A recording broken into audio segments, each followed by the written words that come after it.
Hello guys, welcome to my YouTube channel. ഇന്ന് ഭയങ്കര ഹാപ്പിയാണ് ഞാൻ. കണ്ടോ എത്ര വലിയ സ്രാവാണെന്നറിയോ നമുക്കിന്ന് കിട്ടിയത്.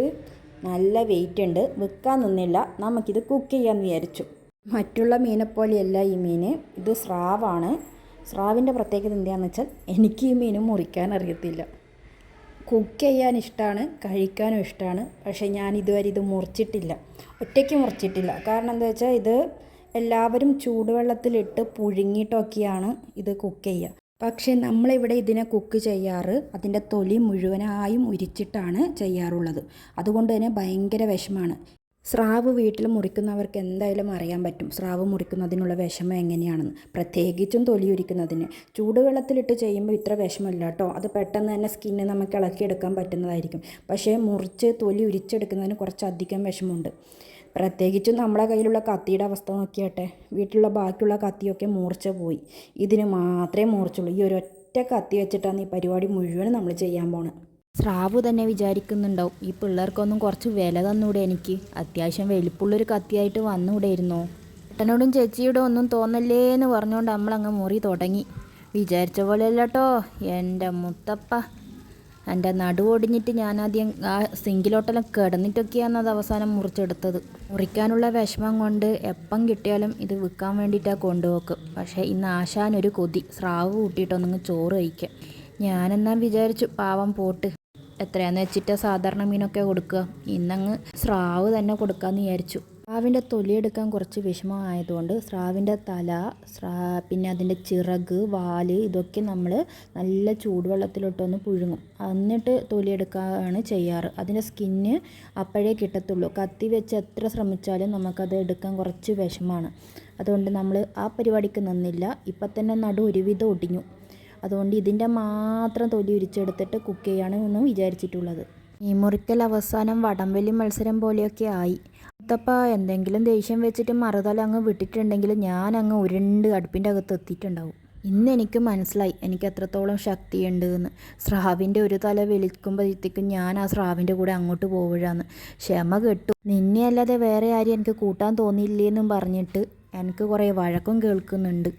അതുകൊണ്ട് ഞാൻ ആ സൈഡും ഈ സൈഡും മാറി നിന്ന് എന്നെക്കൊണ്ട് പറ്റാവുന്ന എല്ലാം ചെയ്തു കൊടുക്കാമെന്ന് വിചാരിച്ചു. പക്ഷേ ഇതിൻ്റെ മണം കൂടും തോറും എനിക്ക് തീരെ പറ്റുന്നില്ല, ഛർദ്ദിക്കാനൊക്കെ ആവുന്നുണ്ട്. സ്രാവിൻ്റെ ഒരു മാതിരി ഒരു മണമുണ്ട്, അത് എല്ലാവർക്കും ഒന്നും ഇഷ്ടപ്പെടില്ല. എനിക്ക് തീരെ ഇഷ്ടാവലില്ല കേട്ടോ. പിന്നെയുള്ളൊരാശ്വാസം എന്താ, കുറച്ച് കഷ്ടപ്പെട്ട് നടുവൊടിഞ്ഞ് മീൻ മുറിച്ചാലും ഇതൊക്കെ കുക്ക് ചെയ്തിട്ട് ഒരു പിടി ചോറ് അങ്ങ് വാരി തിന്നുമ്പോൾ കിട്ടുന്നൊരിതില്ലേ, അപ്പോൾ എല്ലാം മറന്നു പോയിക്കോളും. ഈ കഷ്ടപ്പെട്ടതൊക്കെ ഒരു പിടി ചോറ് തിന്നുമ്പോഴത്തേക്കും എല്ലാം അങ്ങ് പോയിക്കോളും. ഇപ്പോൾ ഏതെങ്കിലും മീൻ മുറിച്ചിട്ട് നിങ്ങളുടെ നടു ഒടിഞ്ഞിട്ടുണ്ടോ? ഉണ്ടെങ്കിൽ താഴെ ഒന്ന് കമൻറ്റ് ചെയ്ത് പറയണേ. അത് ഏത് മീനാണെന്നും കൂടി പറയണേ. നിങ്ങളെന്തിന് ഇത്രയും കഷ്ടപ്പെട്ട് തൊലിയൊരിക്കുന്നു, പുഴുങ്ങിയിട്ട് അങ്ങ് ചെയ്താൽ പോരെയെന്ന് ചിലവരെങ്കിലും വിചാരിക്കുന്നുണ്ടാവും. അവരോട് പറയാനുള്ളത്, സ്രാവ് പുഴുങ്ങിയിട്ട് വെച്ച് തിന്നതിനേക്കാളും തൊലി ഉരിച്ച് ആ പച്ചിറച്ചിയിൽ മസാല പുരട്ടി തിന്നതിലാണ് ടേസ്റ്റ് ജാസ്തി ഉള്ളത്. പുഴുങ്ങിക്കഴിഞ്ഞതിന് ശേഷം മസാല പുരട്ടി വെച്ച് കഴിക്കുന്നതിലൊട്ടും ടേസ്റ്റ് ഇല്ല. അതിൻ്റെ രുചിയെ തന്നെ ഒട്ടാകെ അങ്ങ് മാറിയിട്ടുണ്ടാവും. ഇങ്ങനെ കഴിച്ച് നോക്കിയട്ടെ, ഒരു പ്രാവശ്യം ചെയ്ത് നോക്ക്, നിങ്ങൾക്ക് ഇത് തന്നെയായിരിക്കും തീർച്ചയായിട്ടും ഇഷ്ടപ്പെടുക. അങ്ങനെ അവസാനം കണ്ടു, തൊലി രണ്ട് സൈഡും ഉരിച്ചിട്ടുണ്ട്. ഇനി വാലങ്ങ് കട്ട് ചെയ്യുകയാണ്. വാല് ഞാൻ നേരത്തെ പറഞ്ഞതുപോലെ നമ്മൾ ചൂടുവെള്ളത്തിലിട്ടിട്ട് അതിൻ്റെ സ്കിന്ന് ഇളക്കിക്കളയുകയാണ് ചെയ്യുക. സ്രാവ് കുക്ക് ചെയ്യാനുള്ള ആരോഗ്യം മൊത്തം പോയി. ഇനി ഇതൊക്കെ ഫ്രിഡ്ജിൽ കയറ്റിയിട്ട് നാളെ ചെയ്യേണ്ടി വരുന്നതാണ് തോന്നുന്നത്. സ്രാവ് നല്ല വിധം കഴുകി ഇതുപോലെ കഷ്ണങ്ങളായി മുറിച്ച് ഒരു ടിഫിൻ ബോക്സിൽ കുറച്ച് ഞാനത് മാറ്റി വെച്ചു. എല്ലാം കുക്ക് ചെയ്താലും ഇവിടെ കഴിക്കാൻ ആരുമില്ല. അതുകൊണ്ട് ഇന്നത്തേക്ക് വേണ്ടുന്ന മാത്രം ഞാനൊരു പ്ലേറ്റിലാക്കി വെച്ചു, ബാക്കിയൊക്കെ ഫ്രിഡ്ജിൽ വെച്ചു. അടുപ്പത്താണ് കേട്ടോ ആക്കുന്നത്. ആദ്യം തന്നെ ഈ തല, ചിറക്, ബാക്കിയുള്ള സ്കിന്ന്, ഇറച്ചിയെടുക്കേണ്ട എല്ലാം ഞാനവിടെ ചൂടുവെള്ളത്തിൽ പുഴുങ്ങാൻ വെച്ചിട്ടുണ്ട്. അതിന് ശേഷം ബാക്കിയുള്ളത് ചെയ്യാമെന്ന് വിചാരിച്ചു. ആദ്യം കുറച്ച് ഉള്ളി നല്ലവണ്ണം മൊരിച്ചെടുക്കുന്നുണ്ട്. ആ മൊരിച്ചെടുത്തത് ഒന്ന് മിക്സിയിലിട്ടിട്ട് നല്ലോണം അരച്ച് പേസ്റ്റ് ആക്കി എടുക്കുന്നുണ്ട്. ഞാനിവിടെ 2 സവാളയാണ് കേട്ടോ എന്നെടുത്തത്. ആദ്യത്തെ സവാള നമ്മൾ വറുത്തിട്ട് മിക്സിയിൽ അരക്കാൻ വെച്ചിട്ടുണ്ട്. അടുത്ത സവാള ഇതുപോലെ എണ്ണയിൽ വഴറ്റുന്നുണ്ട്. കൂടുതൽ സവാള എടുത്തിട്ടുണ്ടെങ്കിൽ ഒരു ചെറിയ മധുരം അടിക്കുമല്ലോ. പിന്നെ ഒരു തക്കാളിയും ഇഞ്ചി പേസ്റ്റും ഇട്ടിട്ട് വഴറ്റി അത് നല്ല വെന്ത് വന്നതിന് ശേഷം ഈ നേരത്തെ അരച്ചു വെച്ച ഉള്ളിയുടെ പേസ്റ്റും കൂടി മിക്സ് ചെയ്യുന്നുണ്ട്. അതിന് ശേഷം മുളക് പൊടി, ഉപ്പ്, മഞ്ഞൾപ്പൊടി, കുറച്ച് ഗരം മസാലപ്പൊടിയും കുരുമുളക് പൊടിയും ഇട്ട് എണ്ണയിൽ നന്നായി വഴറ്റിയെടുക്കുക. അത് നല്ലോണം വഴറ്റി വന്നതിന് ശേഷം കുറച്ച് ചൂടുവെള്ളം ഒഴിക്കുക.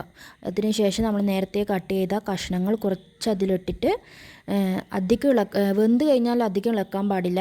അതിൻ്റെ ഇറച്ചി വേറെയായിട്ട് പോകും. ജസ്റ്റ് ഒന്ന് ഇളക്കിയതിന് ശേഷം ഞാൻ അടച്ചു വെച്ചിട്ട് വേവിക്കുകയാണ് ചെയ്തത്. ഇപ്പം നല്ല സ്രാവ് നല്ലോണം വെന്ത് വന്നിട്ടുണ്ട്. ഞാൻ കുറച്ച് കറിവേപ്പിലയും ഇട്ട് ഉപ്പെല്ലാം കറക്റ്റാണോ നോക്കിയപ്പോൾ എല്ലാം കറക്റ്റായിട്ടുണ്ട്. ഇതാണ് നമ്മുടെ ഫൈനലായിട്ടുള്ള റിസൾട്ട്. നല്ല മണമാണ്.